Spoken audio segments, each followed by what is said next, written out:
Bienvenue dans ce nouveau numéro de Rugby Magazine. C'est le 16e homme, vous l'avez reconnu, c'est le public, les supporters. Et nous aujourd'hui, on s'est invité du côté du Castres Olympique pour vous faire découvrir la Blue Army. C'est le nouveau nom des supporters du CO, qui sont ces hommes, ces femmes qui sont dévoués à ce club. On a passé toute une journée en immersion avec eux. Avant cela, voici le sommaire de cette émission. Toulon reçoit Montpellier aujourd'hui, l'occasion d'entendre Fulgence Ouedraogo, Fufu, qui a plus que jamais le MHR dans la peau. Les demi-finales approchent pour les filles de Blagnac Embarquement pour un week-end du côté de Romagna. C'est l'épisode 8 de notre feuilleton. Mais d'abord, plongés au cœur de la Blue Army, ils sont habillés de bleu et blanc et vibrent pour le Castres Olympique. Qui sont ces fidèles supporters? Regardez plutôt. Ils s'appellent Laurent, Fabienne, Carlos, Aurélie. Ils sont gendarmes, retraités ou sans emploi, des gens ordinaires, devenus fidèles soldats d'une drôle d'armée. Voilà, c'est pas beau ça? C'est magnifique, c'est joli, c'est le rugby quoi. Castres, un matin d'avril très venté. Vas-y, c'est bon. Il n'est que 9h, mais Laurent le gendarme est déjà à pied d'œuvre. Il a troqué son uniforme pour son maillot préféré. Enfin, c'est la passion du rugby. Et puis la passion d'être avec les gens de tout horizon. Pour nous, le CO, c'est très important. Et le CO, c'est ce qui fait vivre, je veux dire, au niveau de Castres. Le CO à Castres, c'est une institution. Hein. Pour Laurent, le CO, c'est surtout une histoire de famille. Autour de lui, ses neveux et sa sœur Aurélie s'activent pour que la banderole du jour soit parfaite. Un peu Aurélie. Nous sommes dans le virage nord, le plus ancien, l'antre de Puissance Castres. Il est midi et sous la tente, le virage nord a retrouvé le virage sud pour un pot de l'amitié. Celui qui a instauré ce rituel, c'est Mathias Roland, l'ancien deuxième ligne de Castres. Donc on a eu l'idée de faire entre guillemets une asso commune qui regroupe toutes les assos de supporters, mais surtout l'ensemble des amoureux du CO. Il y a une chose en commun, c'est l'amour du club. Alors effectivement, ça demande beaucoup de communication, beaucoup d'énergie. Mais sincèrement, ils le rendent aux joueurs sur le terrain et c'est ça aussi le but, c'est que les joueurs se sentent soutenus. Une armée bleue composée de tous les amoureux du Castres Olympique. Sur le papier, cela paraît évident. On est en contact avec eux et eux nous donnent cette force que nous on leur redonne aussi. Et c'est important parce qu'on a ce lien avec eux qu'on n'a pas partout en France.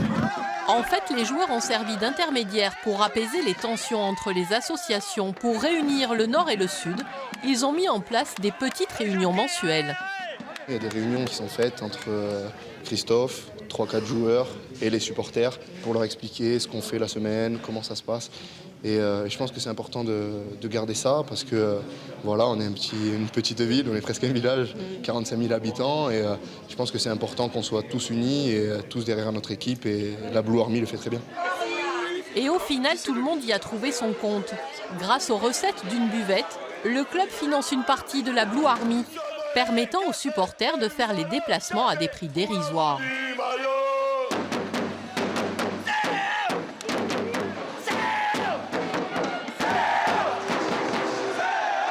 Samedi, Castres a gagné le derby dans un stade en ébullition. Laurent, le gendarme, s'est même un peu laissé aller. Il va attendre le dernier moment. Voilà, il va attendre le dernier moment. Quand on est dans l'esprit, quand on est pris par le match, c'est vrai qu'on critique, on peut dériver un petit peu, insulter ou autre, mais bon, c'est pas bien, mais c'est l'esprit rugby. Demain, ces passionnés ont rendez-vous à 3h du matin, direction La Rochelle pour supporter leur CO, toute une armée bleue unie, le supplément d'âme qui permettra peut-être au Castres Olympique de se hisser dans le dernier carré. À Toulon, le chant des supporters, c'est le pilou-pilou. Les supporters qui seront du côté du stade Vélodrome pour accueillir Montpellier. Aujourd'hui, Toulon-Montpellier, c'est l'un des chocs de cette journée de top 14. L'occasion pour nous de rencontrer Fulgence Ouedraogo, le 3e ligne de Montpellier. S'est confié à Rugby Magazine. Il s'est confié sur son début de saison compliqué, mais aussi sur son nouveau rôle de papa.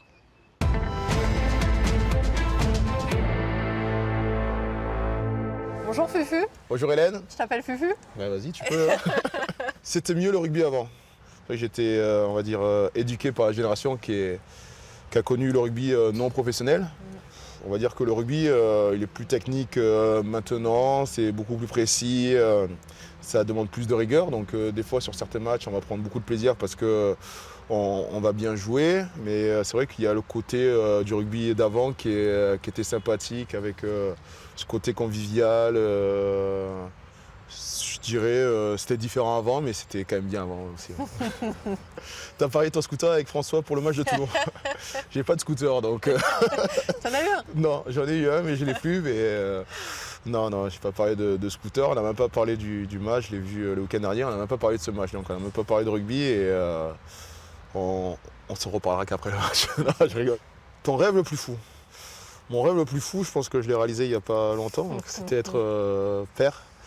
Et c'est chose faite maintenant. C'était vraiment important pour toi de construire cette famille, d'avoir ouais, c'était quelque chose ce petit. qui me manquait et quelque chose que je désirais profondément. Et depuis qu'il est là, c'est véritablement un bonheur pour moi et ma compagne. Donc, le racisme, tu t'attendais à le vivre si près. J'étais quand même assez épargné, je l'ai très peu vécu, même jeune. Et là, c'est vrai que dernièrement, c'était quelque chose qui nous est tombé dessus parce que je dis nous. Ouais. C'était des deux côtés.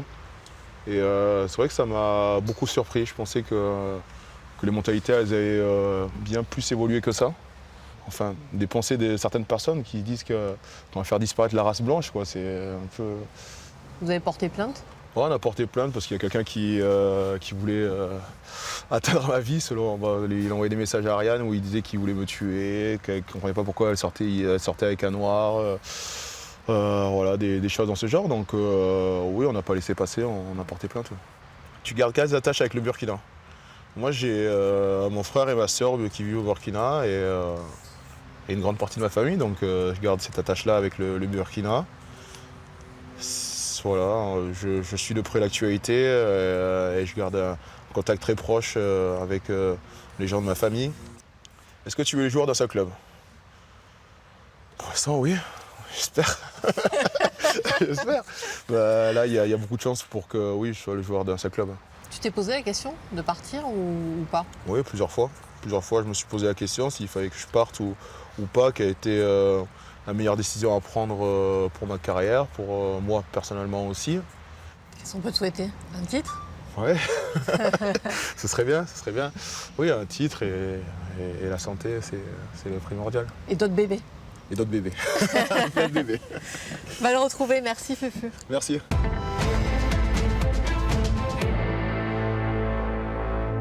Il est l'heure de notre feuilleton, on va aller prendre des nouvelles de nos filles de Blagnac. Elles ont décroché leur billet pour les demi-finales, ça c'est la bonne nouvelle. D'ailleurs, il n'y a que des bonnes nouvelles puisqu'elles peaufinent leur préparation. Elles étaient du côté de Romagna le week-end dernier. Notre équipe a pris le bus avec ses filles. C'est Sophie Pointer et Jean-Pierre Dunes qui ont passé un dimanche à leur côté. Pour cette dernière journée du championnat, c'est une longue, très longue journée de quart qui attend l'équipe de Blagnac. 6 heures de route jusqu'en Auvergne. Alors que certaines en profitent pour voler quelques heures de sommeil, d'autres studieuses révisent. La tête déjà dans le match, Audrey et Amélie se repassent les vidéos de leur adversaire. Car si Blagnac est déjà qualifié pour les demi-finales, pas question de prendre ce déplacement à la légère. La rencontre est prévue le dimanche midi, alors le staff a choisi de passer la nuit dans un hôtel du centre-ville de Clermont-Ferrand. Et le rituel est toujours le même, la distribution des chambres dans un joyeux désordre. C'est l'instant compliqué là. Kenzo. Merci. Qui décide qui avec qui alors? C'est elle, dans le bus, enfin, c'est la capitaine. Mais c'est avec accord de tout le monde. Au revoir. Au revoir. À peine le temps de poser les sacs dans les chambres et direction le restaurant pour le dîner. 22h, dernier petit tour de la capitaine. Pour Claudia et Clara, les deux piliers, c'est bientôt l'extinction des feux. Pour les enfants, de suite, là, et pour les plus vieilles, un peu plus tard, ils ont besoin de plus de sommeil que nous. Non, on va pas tarder. Le réveil, il est tôt demain matin. Vous faites partie de celles qui sont à l'heure? Toujours. Oui. Non, c'est 8h03 là, regarde. Qu'est-ce qu'il a? Et ça pique un peu ce dimanche pour les joueuses avec un réveil musculaire très matinal. On n'a pas trop l'habitude, donc ça permet de se tester parce qu'on aura certainement la demi-finale retour à midi, donc ça permet de voir comment ça se passe. Du stade Michelin, les filles ne verront que l'extérieur. Pas de pelouse pour s'échauffer. En rugby amateur féminin, on est bien loin du confort du top 14.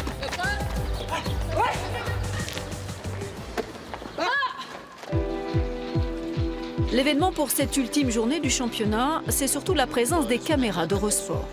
Pour la première fois de la saison, les matchs du top 8 sont diffusés en direct sur la chaîne sportive. Il ne faut pas se voiler la face, les clubs ne sont pas encore structurés pour pouvoir recevoir facilement la télévision, donc c'est toute une mise en place extrêmement complexe à faire. En ce qui nous concerne, on a mis en place une passerelle par exemple, donc ça demande un petit peu d'investissement, ça demande aussi beaucoup d'organisation et c'est la raison pour laquelle ça reste complexe à faire. Attendez-vous à vous faire casser la gueule, elles n'ont rien à perdre, c'est leur dernier match, on y va, on impose notre jeu, notre rythme et notre rugby. Et ce sont d'ailleurs les Blagnacaises qui vont ouvrir les hostilités. 3 essais inscrits dans le premier quart d'heure de jeu. Une nette domination qui ne va pas durer. Poussées par leur public, les Auvergnates vont réagir et recoller au score. Après s'être fait un peu peur, Blagnac l'emporte finalement 32-29. Une victoire toute symbolique pour Vitaline. Originaire du Puy-de-Dôme, l'Hélière jouait devant sa famille.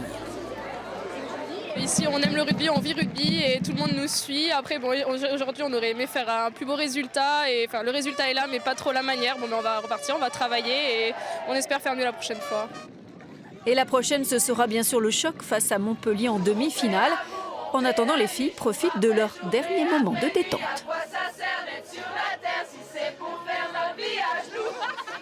C'est déjà la fin de ce numéro de Rugby Magazine. Merci aux supporters de la Blue Army à Castres de nous avoir accueillis aujourd'hui. Je vous souhaite un excellent samedi. On se retrouve samedi prochain, même endroit, même heure.